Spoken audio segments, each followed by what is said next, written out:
Welcome to the Diva Details. Welcome to the Diva Details, where bold, confident women embrace life unapologetically. From love and sex to wellness and reinvention, we keep it raw, real, and powerful. No filters, no limits. Just fearless conversations to help you thrive. Let's dive in with Diva Mia. Well, hello. This is Diva Mia. Today I'm going to talk a little bit about differences between sex and body education. Depending on what generation you come from, I think a lot has changed over time, and we have grown a lot over the generations, but some things have kind of gone backwards. Why don't we just kind of dive right in today and talk about sex and body image and how we feel about ourselves. Back when there were baby boomers, so the baby boomers, just so you know, it's 1946 birth rate to 1964. The message back then was don't talk about sex. If you were born in the baby boomer age, sex was a duty. And you always got you got married first, or you got married or you had sex first, but it was a duty. The duty was to reproduce. It was all about reproduction. If you think about it, it's after both World War IIs and we had lost a lot of people. It was a duty to get married and to have sex. You don't discuss it, you just do. Female pleasure was rarely discussed. I know I've talked a lot about female pleasure on this podcast, but it wasn't discussed very much. And we, as women, have evolved in a way that we can now talk about it with our friends. We can talk about it on our podcast. We can talk about it in public. They even talk about it on the news sometimes. Female pleasure is something to be enjoyed and discussed, but we'll get to that in a little bit. Then body image was shaped by magazines and men's approvals. If a man didn't like the way you looked, you could feel bad about yourself. Like Marilyn Monroe was very curvy, and she was one of the biggest sex symbols ever. But it was a thinner look, but Marilyn Monroe was a size 14.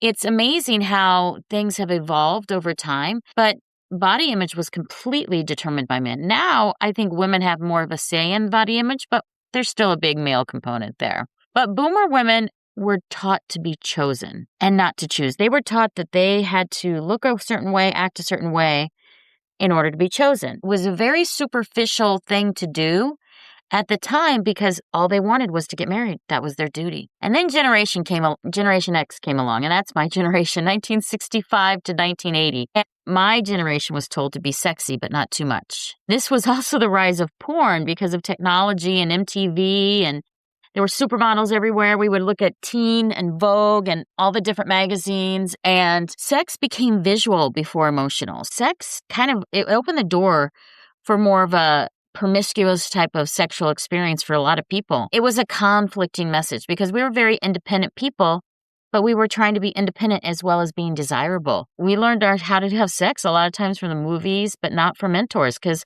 people still weren't really talking about it much. They discussed it, but not like they do now. We were kind of a wild group of people, Generation X, and we ran a lot of businesses, but sex wasn't really discussed. Then the Millennials came around, and they were born between 1981 and 1996. They were the generation of social media. And sex for them was everything is sexual all the time, nonstop sex, sex, sex, sex. Throw up as much sex as you can on social media and you compare yourself to everyone. And sex became very positive, but there was no emotional context behind it. They had a pressure to perform and document and monetize their beauty and to record it and to publish it and to make money off of it. The Millennials, they didn't get sex education, they got performance pressure.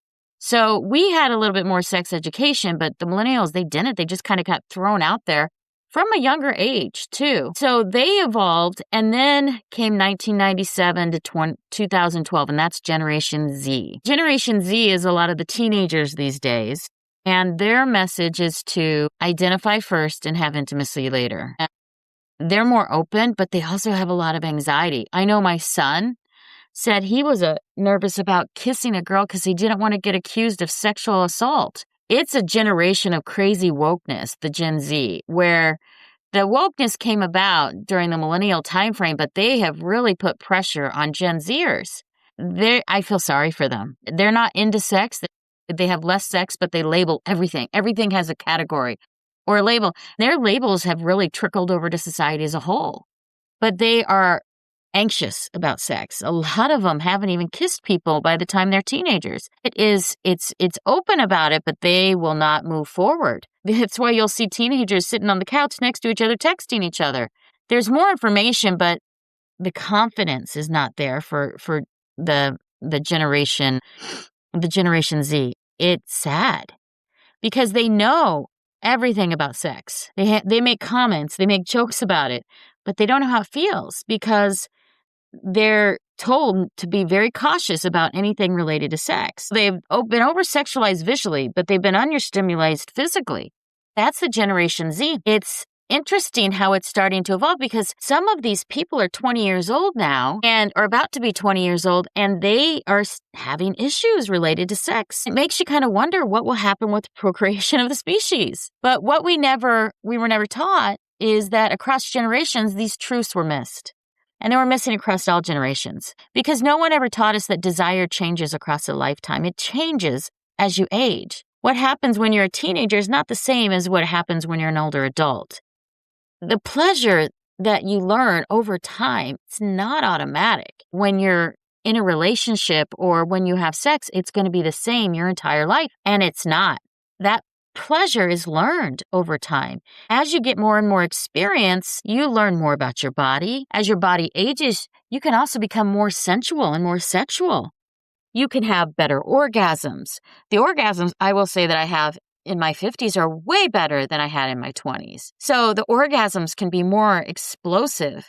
And the sex can be amazing because your self-worth can be higher. But sex and self-worth are not the same thing. How you feel about yourself can be a sexual thing as well. I mean, we were taught anatomy, but never intimacy, never sexuality as the way that it happens through social media and other types of means of information. But no generation was taught how to love our changing bodies, and our bodies change. Not everything is as perfect as it was in your 20s, and as you evolve, we were taught to critique ourselves, especially women. I know I'm right there with you, that how you look matters more than anything else. The truth is, ladies, how you feel about yourself matters the most. The most successful diet culture trick was convincing women that their bodies were the problem. Your body's not the problem.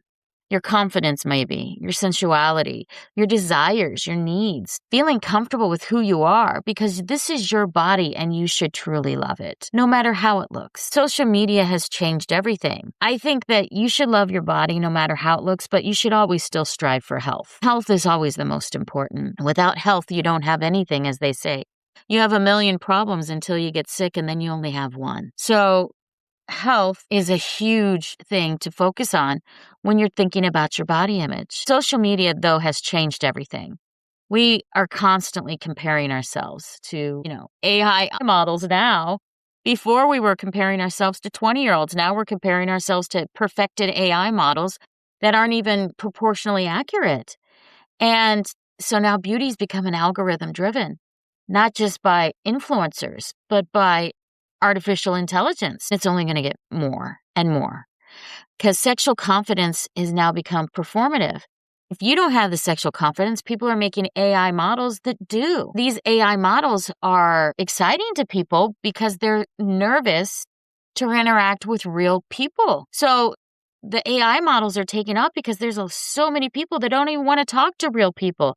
They would prefer to talk to a fantasy. They would prefer to talk to someone that's not real. There's a hidden damage here because what's happening is people are creating dopamine burnout in their own bodies. It's a disconnection from physical sensation because they're not having touch. It's all visual. When that happens, there's confusion about intimacy. There's confusion about your intimacy with people and with your relationships, and it's ruining relationships. There's a lot of stuff on social media that ruins relationships. I know OnlyFans, there's a lot of men addicted to that, and it ruins relationships. They give money to women they don't know. And in the meantime, they're completely validating the partner that they're with. A filtered body, though, can never replace a feeling, an experience, a joy that you have from intimacy. Whether it's physical intimacy or just emotional intimacy, sexual intimacy is amazing. If you are only relying on social media to feel your dopamine hits, you're missing out. Social media isn't the enemy, but it's not being used correctly. It has not helped people that have normal aging bodies. Now, I'm a big one on saying your body doesn't need to age in the same way that it has in the past, because people a lot of times, they didn't know how to lift weights and they didn't know how to eat healthy. And now the information is at your fingertips, so you can be and become whoever you want to be or become. So your body doesn't have to become decrepit. You can find solutions to whatever ails you.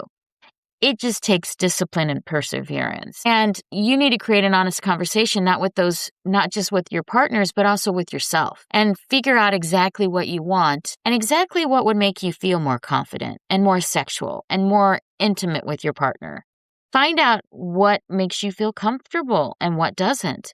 I mean, you can talk to ChatGPT and find out all kinds of things about your body. If you don't know, you can find out how often people have orgasms. You can find out how it's like to be multi-orgasmic, what it's like to be with a person that likes sex as much as you. There's information out there that you can find that you may not have realized regarding sexual health. But it starts with rebuilding your self-image. And your self-image is so important, especially the younger generations. I think as we get older, our self-image actually improves. We don't really care so much about what other people think. We care more about what we think and how we feel. That is a huge place to be. But younger generations, they're like we were in our teenage years, honestly. If we're honest with each other, we were also overanalyzing our bodies. The problem is now it's so much more in your face. We had magazines and other people to compare against, and now it's like in your face nonstop. I think people need to start speaking to yourselves in the mirror and telling yourselves that you love yourself and enjoy who you are, every part, because our bodies are temporary. Even whatever condition you're in now is a temporary condition. Because if you're moving in the right direction to change it, then it'll be different a month from now. It'll be different 3 months from now. It'll be different a year from now. Get yourself where you're comfortable. Don't worry about your partner. Get yourself where you're comfortable, where you want to be. If you want to be a bodybuilder, go be a bodybuilder. If you just want to be skinny and fit, go be skinny and fit. Don't let other people tell you how to be or how you want to be. Although I do think health is important, you be how you want to be. In order to do so, you need to consume content that reflects your future. So the algorithms out there, they will show you different contents. If you like a lot of bodybuilder competitions, you'll get more bodybuilder images. If you look at a lot of plastic surgery, you'll get more plastic surgery images. It filters what you look for. So be careful what you're looking for. Otherwise, sometimes it can make you feel not so comfortable with yourself. But reconnect to yourself as you're figuring out exactly what you want, and then figure out why.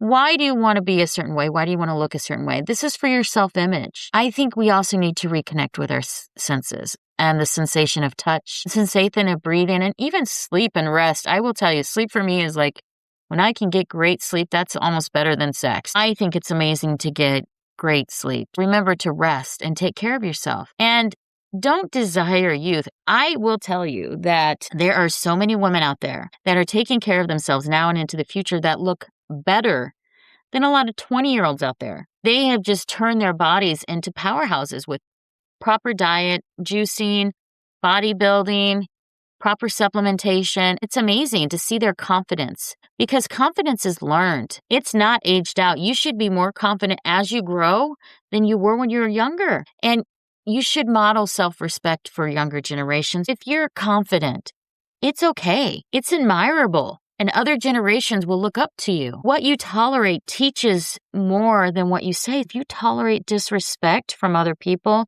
if you tolerate abuse and lack of love, other generations will pick up on it. And confidence isn't pretending that you love your body. It's trusting your body again. It's loving things about you. It's loving things about your partner and enjoying who you are. We can talk about pleasure and confidence and body changes and responsibility, but realize that we need to have our own boundaries before we talk about any of that. We need to know what body changes we want, what pleasure we want, and we're responsible for all of it. We're going to try to normalize body changes over time, though. Realize that your body's going to change. Your joints may hurt.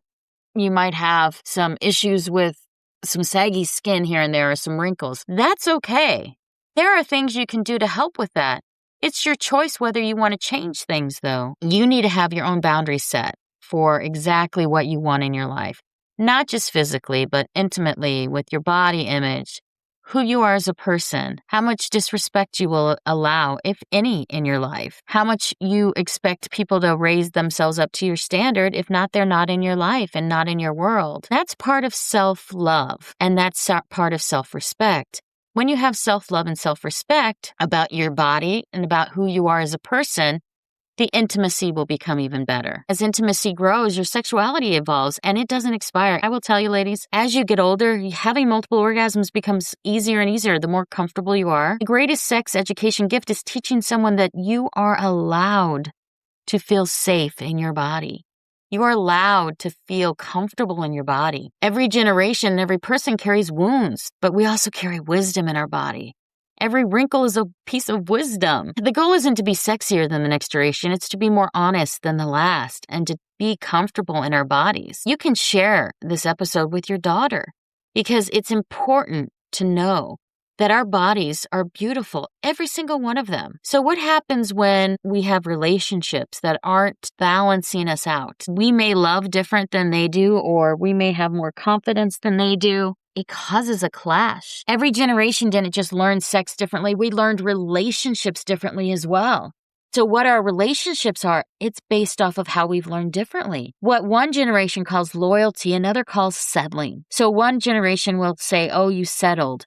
When you're loyal to a person for 30 years, you settled. You weren't happy, so maybe you did. But, other generations say that was just being loyal.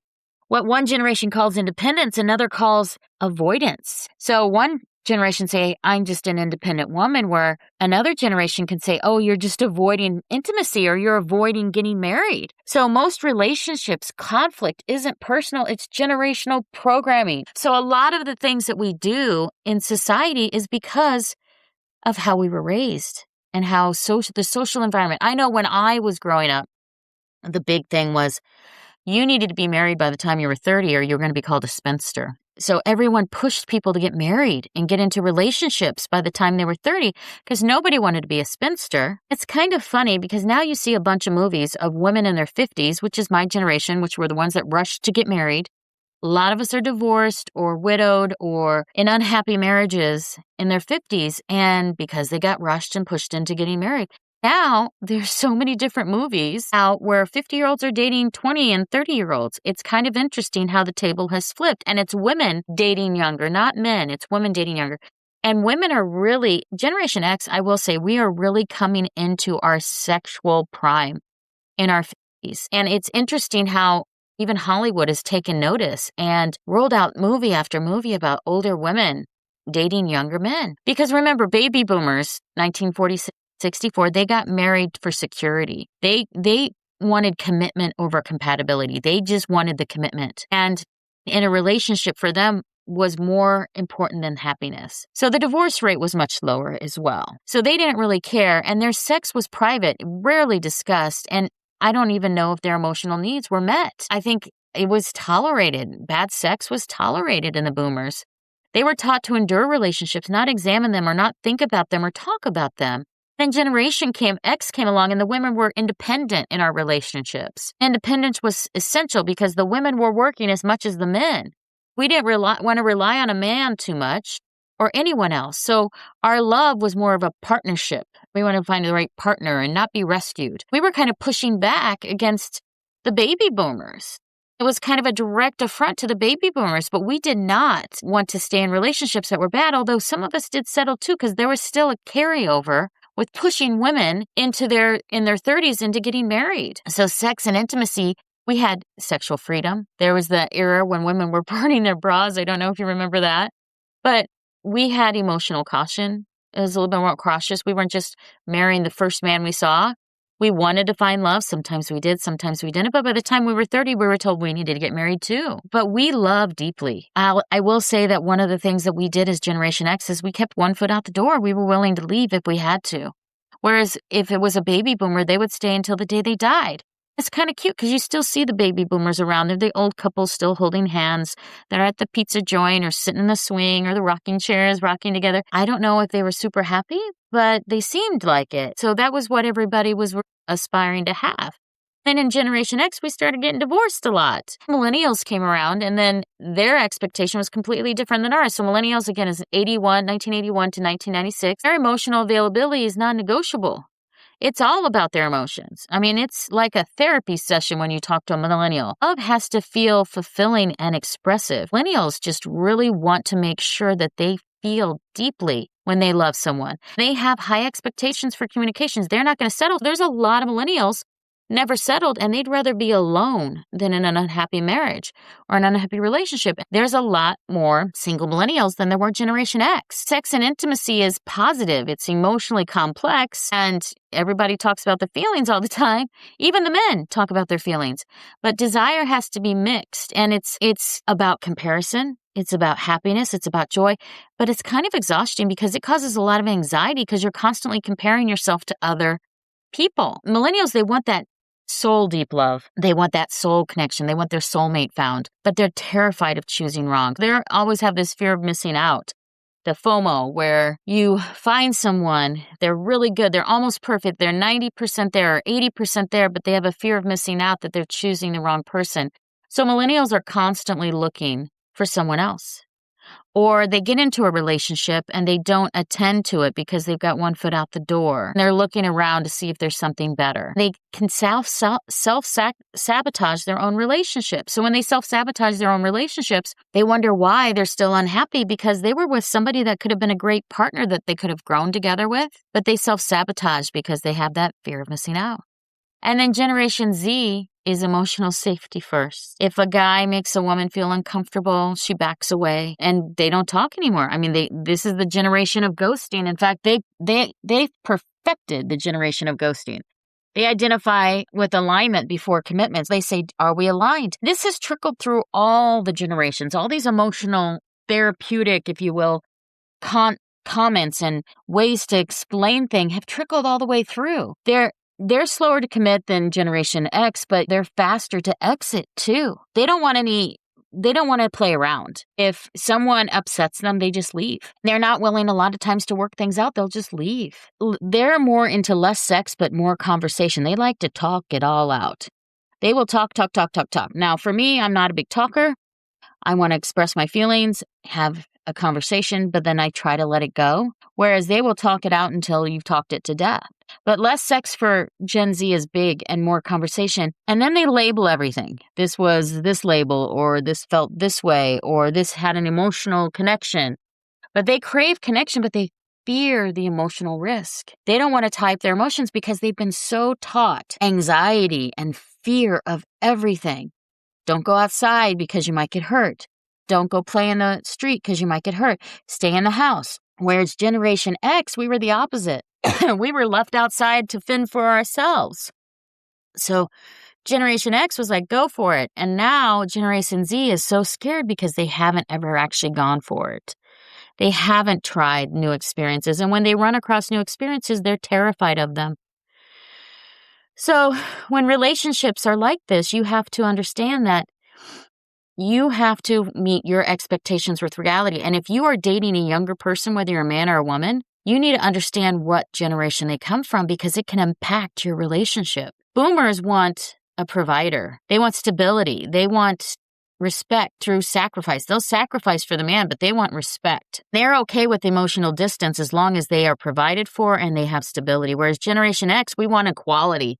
We want partnerships. We want freedom. We want independence. We want passion, desire, autonomy. But sometimes it's inconsistent from our partners because it's a lot to expect. The equality, the freedom, the juggling, it's kind of anti-masculine and feminine, honestly. And millennials, they want emotional fluency and they want to be fluent emotionally. They want to grow together.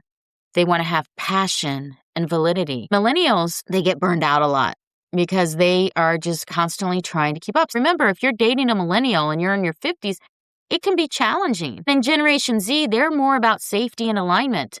They're okay not having sex with somebody for a long time as long as they align and they connect. It's all about mutual healing, all their traumas that I don't know where they're getting all these traumas from, but they've got mutual healing and they always have safe spaces and they analyze things to the point of analysis paralysis because it's always about analysis. It's always about overthinking things, which for them causes a lot of anxiety. So if you're dating one of these people, you have to realize that every generation has corrected the pain of the last and created new pains, new anxiety, new issues around sex and intimacy and relationships. Older generations see younger ones as too sensitive, and younger generations see older ones as emotionally unavailable. They think we're into sex, but we don't connect emotionally.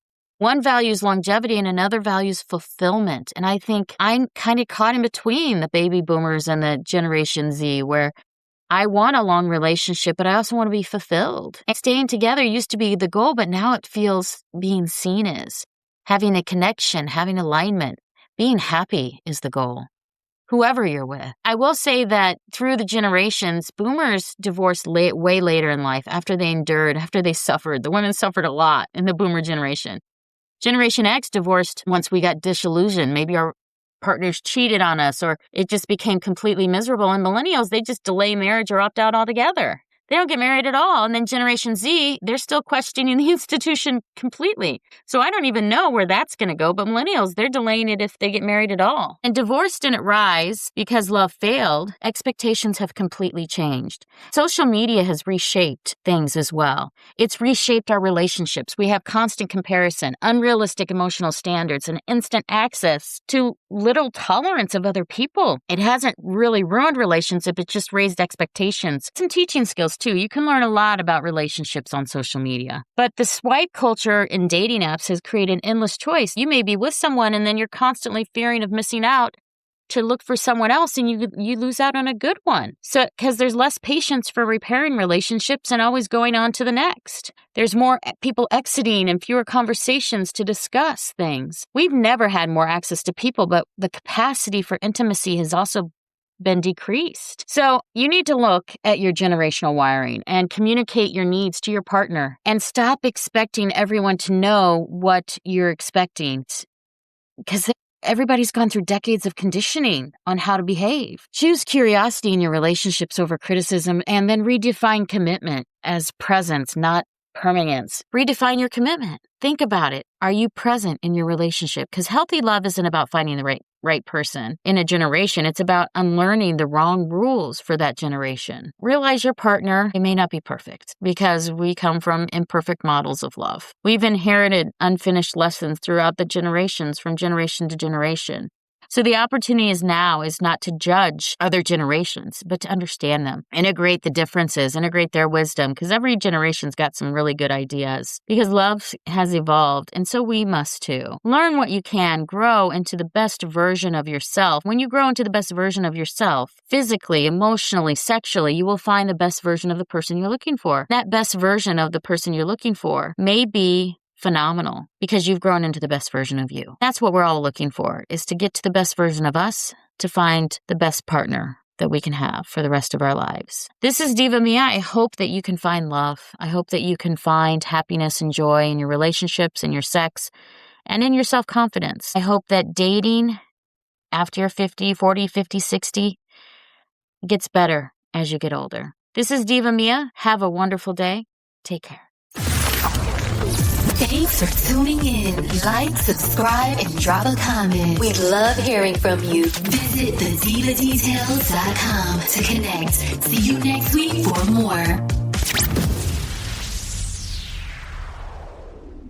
Diva Details podcast and website are intended solely for informational and entertainment purposes. The content provided does not constitute professional, medical, financial, or legal advice. We are not licensed medical practitioners, financial advisors, or legal professionals. Always consult with a qualified healthcare provider for medical advice, diagnosis, or treatment. Any financial topics discussed are based on personal opinions and experience and should not be considered professional advice. The content provided does not constitute legal advice. Diva Details and its affiliate, contributor, and guests are not liable for any losses or damages arising from the use of our content. The opinions expressed in the podcast are solely those of the speakers and do not necessarily reflect the views of any affiliated organization, sponsors, or partner. All facts discussed in the podcast are researched and accurate to the best of our knowledge at the time of recording. Information may change over time. No guarantees are made regarding the accuracy, completeness, or reliability of any statements or opinions presented. It is the responsibility of the listener to verify any and all facts that may influence their decision. This podcast is for information and entertainment purposes only and should not be considered professional advice.